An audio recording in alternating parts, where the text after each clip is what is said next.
Bonjour et bienvenue sur la chaîne. Je suis tellement contente de te voir ici aujourd'hui. Si tu es venu pour t'entraîner à écouter du français, améliorer ton accent ou apprendre des expressions utiles, alors tu es au bon endroit. On va passer un moment sympa ensemble, je te le promets. Aujourd'hui, je vais te raconter une histoire inspirée de la vraie vie, enfin, presque vraie, parce que disons-le, j'aime bien exagérer un peu pour rire. Tu vas entendre une petite scène avec des émotions, des dialogues, et même un peu de suspense. Et si tu veux t'entraîner à parler comme un natif, et c'est la technique du shadowing, c'est très simple, tu répètes ce que tu entends juste après moi, comme si tu me suivais pas à pas. C'est super efficace pour améliorer ton accent et ta fluidité. L'histoire d'aujourd'hui met en vedette Clémence, une fille pleine de bonne volonté mais qui se retrouve dans une situation vraiment embarrassante. Tu vas voir, elle a du courage et beaucoup d'humour. Alors installe-toi confortablement, mets le volume à fond et prépare-toi à sourire tout en apprenant. C'est parti! Alors voilà, Clémence se réveille un samedi matin avec un grand sourire. Elle a prévu une journée parfaite, brunch avec ses amis, puis une petite visite au marché en plein air du quartier. Mais comme souvent dans la vie, rien ne se passe vraiment comme prévu.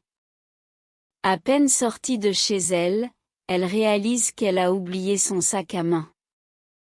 Retour rapide dans l'appartement, elle le récupère et dit tout haut, « Bon, c'est reparti. » En arrivant au café où elles ont rendez-vous, elle trébuche sur le tapis à l'entrée. Rien de grave, mais assez pour que tout le monde la regarde. Gênée, elle rit nerveusement et dit à la serveuse, « Je fais du parcours, tu vois. C'est bon pour la santé. » La serveuse sourit sans comprendre, hausse les épaules et lui apporte un verre d'eau. Quand ses amies arrivent, elles sont déjà en train de rire, pas méchamment, mais avec tendresse. L'une d'elles lui demande, « Alors Clémence, nouvelle tenue ou nouveau look aujourd'hui ?» Elle répond fièrement, « Regarde. J'ai acheté cette chemise hier. Je trouve que ça me va bien, non ?» Ses amis hochent la tête poliment. L'une finit par murmurer, « Tu es sûre que c'est bien ta chemise ?» Clémence baisse les yeux et découvre qu'elle porte en fait une chemise de nuit. Pas celle qu'elle pensait. Pas celle pour sortir. Une vraie chemise de grand-mère. Elle reste figée une seconde, puis explose de rire. Bon, ben au moins, je suis originale aujourd'hui. Tout le monde rit avec elle. Et finalement, la journée est superbe. Le brunch est délicieux, le marché plein de surprises, et même si Clémence a marché avec sa chemise de nuit pendant 3 heures, personne ne s'en souviendra, sauf peut-être la serveuse. Mais ce n'est pas grave. Parce que des petites erreurs comme ça, tout le monde en fait. Et quand on arrive à en rire, la journée continue comme si de rien n'était. Voilà une bonne leçon, quand la vie te donne des moments gênants, transforme-les en bons souvenirs. Voilà maintenant le moment de revoir ensemble quelques expressions bien utiles que tu as entendues dans l'histoire. Ces phrases sont simples, pratiques et faciles à utiliser dans la vie de tous les jours. Alors ouvre bien les oreilles et note-les dans un coin de ta tête, ou dans ton cahier d'apprentissage si tu es du genre organisé. La première expression est « je fais du parcours ». Tu l'as entendu quand Clémence tombe sur le tapis et essaie de sauver la situation avec humour. Le parcours, c'est un sport où on saute, grimpe et court partout, donc elle plaisante en disant que trébucher fait partie de son entraînement. Tu peux l'utiliser aussi pour te moquer gentiment de toi après un faux pas. Ensuite, il y a « c'est bon pour la santé ». Très pratique pour justifier n'importe quelle activité bizarre ou fatigante, ou même pour dire que quelque chose est bon pour le corps. Par exemple, je monte les escaliers à pied? Oui, c'est bon pour la santé.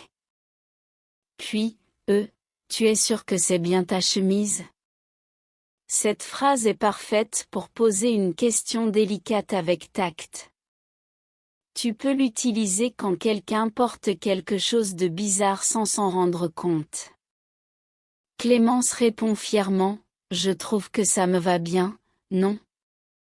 Une belle façon de demander l'avis des autres tout en espérant un compliment. Tu peux dire ça devant un miroir, avant de sortir, ou même en envoyant une photo à un ami. Et puis, bon, au moins, je suis original aujourd'hui. Quand quelque chose ne se passe pas comme prévu mais qu'on veut garder le sourire, cette phrase est idéale. Elle montre qu'on reste positif ou veilleux malgré les petits accidents de parcours. Enfin, la serveuse hochait la tête poliment, ce qui signifie qu'elle faisait oui sans vraiment être convaincue. Tu vois le genre, sourire forcé, hochement rapide, regard vague. Très utile à savoir reconnaître quand on te ment gentiment. Allez, maintenant à toi de jouer. Répète après moi chaque phrase lentement, et essaie de bien imiter la prononciation. C'est comme ça qu'on progresse. Prêt? Repeat after me. Je fais du parcours. C'est bon pour la santé. Tu es sûr que c'est bien ta chemise? Je trouve que ça me va bien, non? Bon, au moins, je suis original aujourd'hui. Super travail. Continue comme ça, tu progresses à chaque mot que tu apprends. Bravo, tu viens de terminer cette petite séance d'écoute et de vocabulaire. J'espère que tu as passé un bon moment avec Clémence et son histoire pleine de bonne humeur. Même si elle a marché toute la matinée en chemise de nuit, elle n'a pas perdu le sourire, et c'est exactement l'état d'esprit qu'il faut avoir quand on apprend une langue, oser, rire de soi et continuer. N'hésite pas à réécouter la vidéo pour t'entraîner à comprendre chaque mot, ou à faire du shadowing pour imiter les phrases et améliorer ton accent. Et si tu veux partager ta propre histoire gênante en français, laisse un commentaire, je serai ravi de te lire. Si tu as aimé cette vidéo, pense à t'abonner à la chaîne pour ne manquer aucune prochaine histoire, qui sait ce qui arrivera à Clémence la prochaine fois. Peut-être qu'elle essaiera de cuisiner sans feu, ou qu'elle achètera des chaussures sans essayer. En tout cas, ce sera drôle et utile. Souviens-toi, chaque erreur est une étape vers la maîtrise du français.